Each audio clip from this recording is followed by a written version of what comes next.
Rabba. Anyway, since you might think, let me start. You might think that Benny in his farewell party might have found something to entertain me, picking a paper on the Japanese financial system, which is my old favorite, and it is nearly extinct now. Nobody cares about Japan. And also, by the way, the title I chose is not Marco's title. Since there is no paper, I also didn't know the title. So I thought Benny was doing me a favor, picking a paper on Japan for me. And then the paper is written by a bunch of old friends and co-authors. Miyajima is my co-author, and Marco, I've known him, and Julian for ages. But it turns out, by the way, the GPIF, the acronym, is the Japanese government, what is it? Government Pension Investment Fund. I'll talk about this in a minute. For now, all you need to know is that this is the largest pension fund on the planet. Okay, so on the other hand, in contrast with the positive start, I'm going to devote 2 minutes to say bad things about this other Yeke. So I want to say I've known him for about 30 years now, nearly more or less since graduate school, and I always considered him a friend. I also thought he shared my view about this ESG, which he kind of anticipated. And now he's really betrayed me, crossed the line. He's doing ESG himself using Japanese data. And he didn't have a paper, so I don't have that much to say, so he made my life difficult. That's my opening remark. What is this paper about? So the paper is about 2 ESG strategies. This is more serious, or I don't know, you decide if this is more serious or the first part was more serious.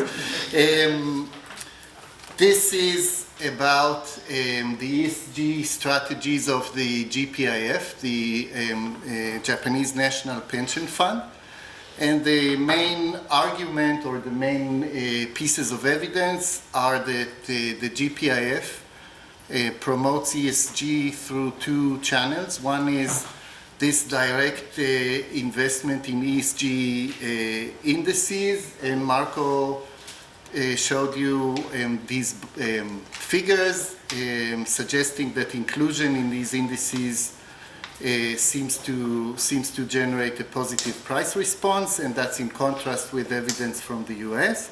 So that's one piece of evidence. And the other piece of evidence is that the GPIF provides incentives to one specific external manager, and I'll talk about this outsourcing that the GPIF does in a minute.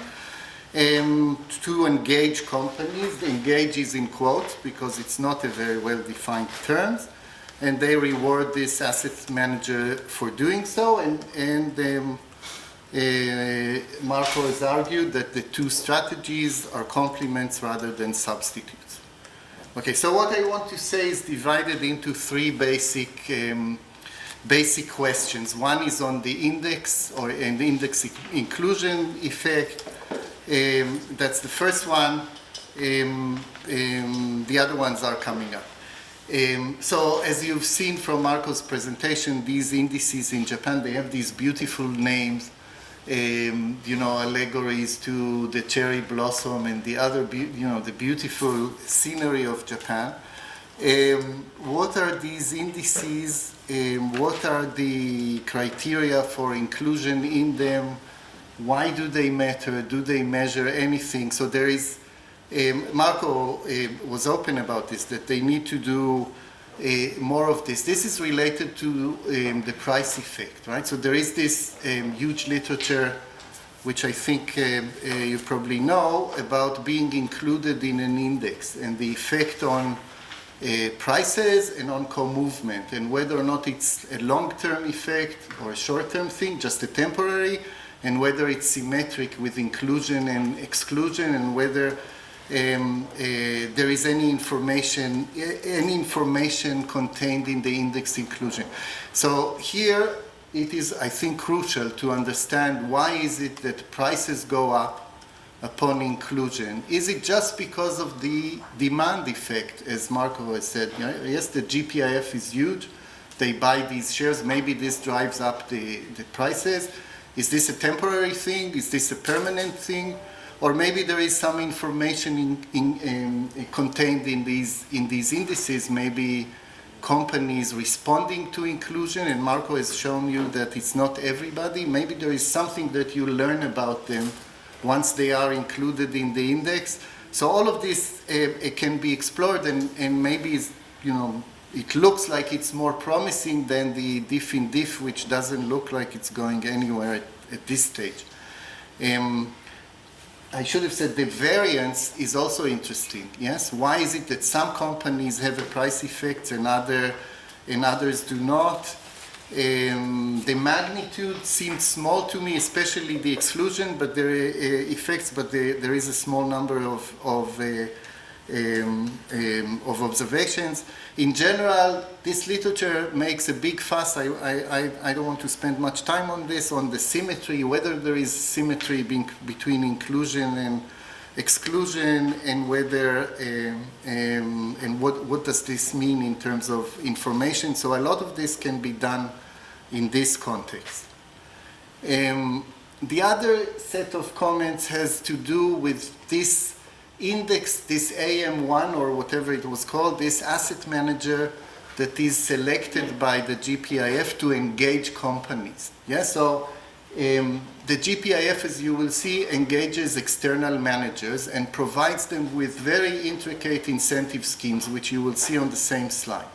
So the first thing that comes up in this context is, why did they pick this one? Is it because it's the largest in the domestic market? Or what is the reason? The other thing, Marco showed you this milestone, how is engagement measured and how is it rewarded? Do all of these milestones, are they all equal? Is this a linear progression, or is there something else going on? When is payment, or when is the reward being paid? What does it mean to achieve a milestone? Now, in my old fascination with Japan, there used to be an expression for things that are done just outwardly to, portray as a sort of an appearance thing, and things that are deeply sort of the person really cares about. And it would be interesting to know if these milestones are something deep or just an appearance. I think, I didn't prepare the quote. I think it's called, I won't say what I think it's called. Yes, I'll accelerate. Marco said that there is the big part is coming in the next slide. So Marco said also that there is little effect of engagement on the ESG scores, which raises the question: why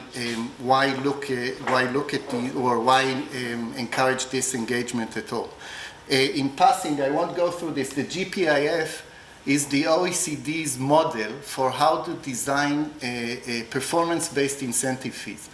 And in the pension committee that I chaired with Alon Brav and Asaf for part of the period, we copied, or we make a recommendation to adopt in Israel the GPIF scheme of incentive fees, which is symmetric and long-term and everything that theory says it should be. And so it's super interesting that these guys do not come up with something like this for the asset manager they want to use to engage. Yes, they can do this. So why do they use these milestones that seem like, Mickey Mouse kind of milestones? My last set of questions is sort of philosophical. Now you might think this is what Marco anticipated I would say, and I will say. Why should pension funds care about ESG, and why should Japanese companies care about ESG? Now, the GPIF, you might say, is A, large enough, and B, government-owned, and so you might think they have a role in internalizing the externality and whatever. Because it's government-owned, it's a tool or an arm of the government and what have you. When you talk about private pension funds, again, in the context of this committee, I think they should not care about ESG. They should care about the individual savers' retirement benefit And externalities and public goods, etc., are for the government to provide through its tax system, not through pension funds. My last point, I think Colin is not here because I wanted to insult not just one old yeki, but also, now why should Japanese firms care about ESG?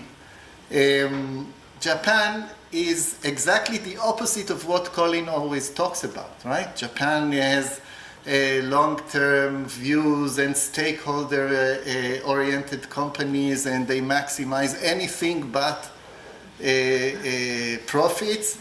But Japan doesn't want ESG. Japan, if anything, wants more of Milton Friedman. They don't want Colin, they don't want ESG. There is an onset of reforms trying to push Japanese companies to maximize profits. Now, it hasn't been very successful, but this was one of the crown jewels in Prime Minister Abe's reform. We should focus more on profits. Governance in Japan should focus more on profits, not on this soft stuff that Marco and Colin in their old age are interested in. That's it. That's it. Thank you.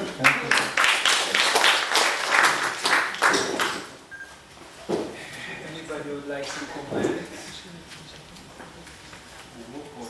That's after lunch, Marco, I'm sorry. Do you like to respond, Marco?